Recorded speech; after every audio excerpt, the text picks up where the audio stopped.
Macam mana ada orang tu dia jenis belajar, maka dia belajar sampai dia tua, dia masih lagi belajar.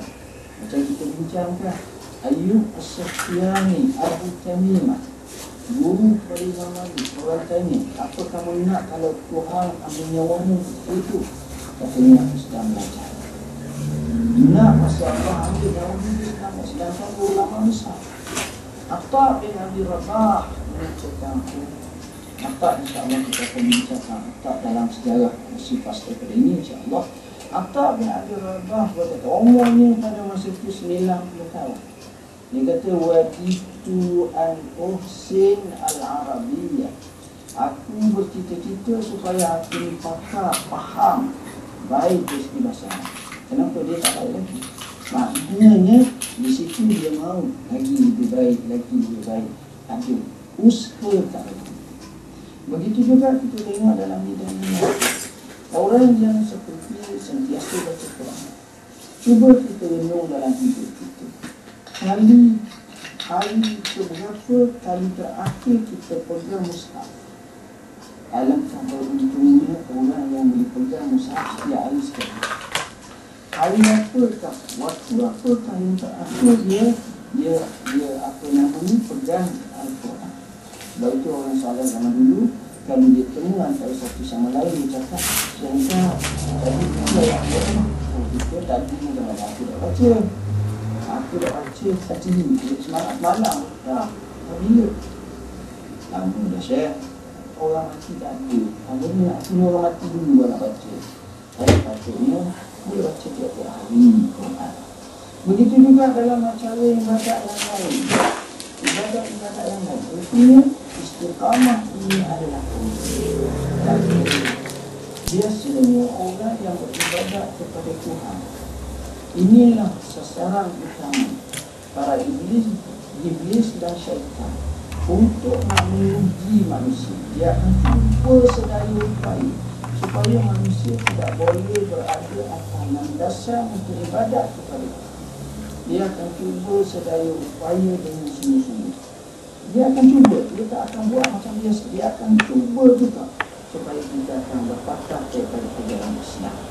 Contohnya bila kita sembahyang, dia hilangkan khusyuk. Bila kita puasa, kita kata aku nak puasa betul ni, tiba-tiba ada muka, ada bercakap macam-macam. Bila kita buat haji, hati kita bentuk, bila kita macam-macam, dia akan cuba. Mana pun kita duduk dah. Dia tengok suami isteri, belum dia kahwin, apa tekad dan azam saya? Aku demi Allah nak jadi suami yang misali. Ini kata isteri misaliah. InsyaAllah kita akan bincang selepas daripada ini. Kita sambung sedikit lagi. Saya sambung sedikit lagi perbincangan seperti tadi. Masing-masing bertekad antara si suami, si isteri nak jadi misali, nak jadi misaliah, nak buat baik sebaik-baik mungkin. Tapi dalam saat bila berlaku kancah kehidupan, nafkah tidak dibagi, sifat untuk kasih sayang tak, cepat marah, cepat melenting, tak boleh nak sabar. Kadang-kadang inilah ujian yang berlaku di akhir zaman. Saya baca dalam satu kitab Nizamul Usrah, kenapa kehidupan manusia zaman sekarang ini dia lebih sifat seorang-seorang ataupun sifat satu keluarga unit yang kecil. Antaranya kerana kesibukan kerja yang melampau, yang kadang-kadang campur pula kita sibuk tanpa dapat menyusun atur kehidupan, menyebabkan semua suka pada jenis fast food, semua cepat-cepat je. Jadi ini memberi kesan kadang-kadang dalam kehidupan. Baik, kembali kepada isu tadi. Isu berkenaan dengan menuju kepada Allah ini tidak ada tempat wakaf dan berhentinya. Kita terus mara. Kita tengok orang-orang saleh zaman dahulu. Kita tengok salafus saleh. Kita tengok para ulama yang hebat, macam mana dia menuju kepada Allah. Kita sentiasa baca sejarah-sejarah orang soleh, di mana kita akan tengok mereka tidak kenal erti penat dan lelah dalam bidang yang mereka cebur. Kalau penulisan, mereka tekun dalam tulisan, kalau mereka pengajaran, mereka tekun dalam pengajaran, kalau dakwah, mereka tekun dalam dakwah, kalau mereka kaki masjid, mereka akan menekuni ke masjid, kalau mereka ini orang yang suka mempelajari ilmu, mereka akan berjinak-jinak dengan majlis ilmu. Jadi mereka tak akan berhenti. Bahkan walaupun mereka daripada seorang yang tak berkahwin kepada berkahwin, kepada dapat anak, dapat cucu, dan ada orang sampai mereka ajak anak cucu mereka ke masjid belajar. Alangkah bertuahnya si ibu, si datuk, si atuk yang ada anak-anak, cucu-cucunya memenuhi masjid-masjid. Dan ini merupakan aset akhirat seseorang. Ini penting, tuan-tuan. Baik, seterusnya dalam hikmah ini juga seolah-olah mengajar kita agar kita menjadi hamba Allah yang sentiasa merasa tidak cukup dan tidak puas dalam beribadat pada Tuhan. Artinya jangan rasa tak apa dah, saya banyak dah sangat ni. Tidak, tuan-tuan. Orang soleh zaman dulu ditanya, awak ni banyak mana juga sebut astaghfirullahalazim atau istighfar? Dia kata sikit. Kawan ni tanya, awak banyak? Saya banyak, saya 10 kali, 20 kali, 30 kali. Jawab kawan ni, saya hanyalah sedikit. Berapa? Kalau tak silap jari jemari saya hanya mampu sebut sekitar dalam 18,000 kali sehari. 18,000 kali sikit, kita 18 kali tu banyak. Sebab apa? Sebab bagi mereka macam tak cukup. Tak cukup, mereka mahu lagi ibadat kepada Allah Subhanahu Wa Taala. Ini yang sepatutnya kita didik jiwa kita supaya kita sentiasa beribadat kepada Tuhan, insya-Allah. Jadinya saya rasa kita buka soalan-soalan kepada sidang penonton di sini agar dapat kita berbincang untuk mengemaskinikan lagi kefahaman berkenaan dengan hikmah yang kita bincangkan. Tafadhal masyaallah. Bismillahirrahmanirrahim. Assalamualaikum warahmatullahi wabarakatuh. Waalaikumsalam. Saya ada satu soalan. Benarkah ibadat yang kita lakukan ini ada tempoh tertentu untuk sampai ke tahap yakin? Ya. Di sini menjadi satu persoalan. Bila kita beribadat, kadang-kadang kita terkeliru dengan nas yang menyebut wa'bud rabbaka hatta ya'tiyakal yaqin. Hendaklah kamu ibadat kepada Tuhan kamu sehingga datang kepada kamu keyakinan. Jadi kita kata saya yakin dah semayang, saya yakin dah Allah, saya yakin, jadi saya dah sampai. Jadinya saya tak payah sembahyang lah. Maka di situ kesilapan yang besar. Apa makna yakin? Yakin ni jangan kita tengok mengikut kefahaman kita sahaja.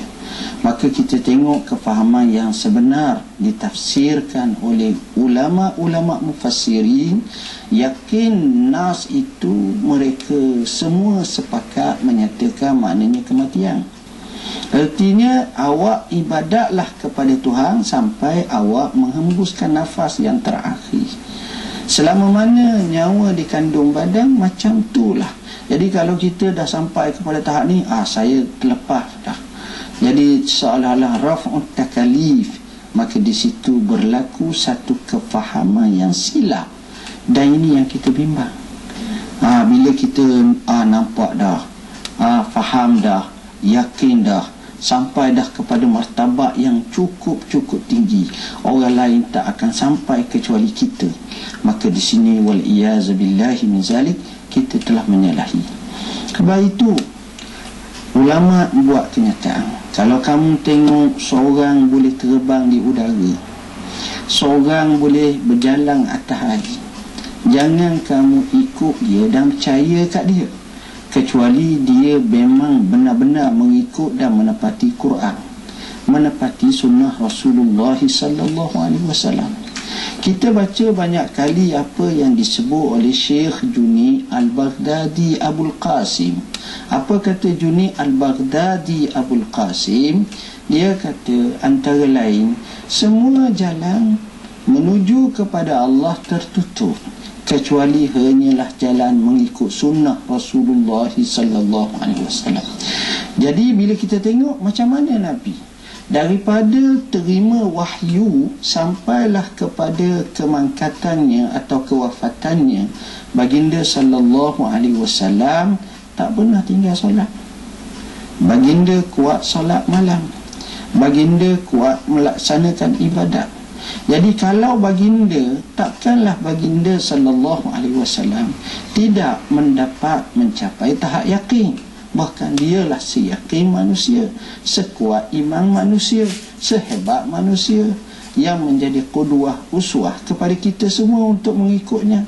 Dan inilah yang dinaskan dalam Al-Quranul Karim. Justru di sinilah kita kena faham.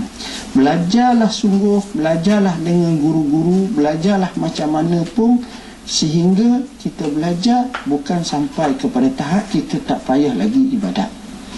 Bukan macam tu. Kita terus ibadat sampailah kita menemui Allah Rabb Al-Alamin. Orang-orang soleh zaman dahulu macam mana dia ibadat, tuan-tuan. Kadang-kadang kita baca sejarah, sebahagiannya Imam Ahmad bin Hanbal radhiyallahu anhu. Imam Ahmad macam mana?